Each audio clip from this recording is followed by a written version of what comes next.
Ulam for today, guys. For the dinner. Alam niyo ba to? Cuttlefish. Hindi to squid.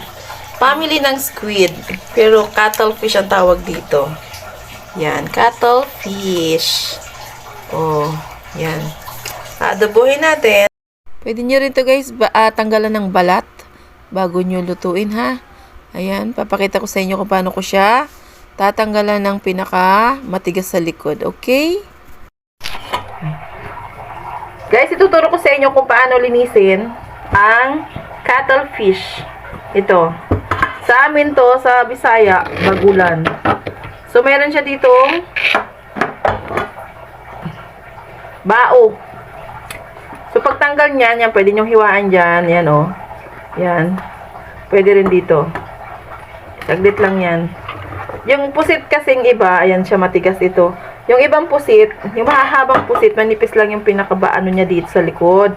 Parang plastic. Ito, iba. Makapal to. Ayan, o. Yan. Yan. Ito, pwede to gawing isama sa lupa na pang-abono. Pwede to. Sabi ng iba, pinapatuka-tuka din daw to sa ibon. Yan.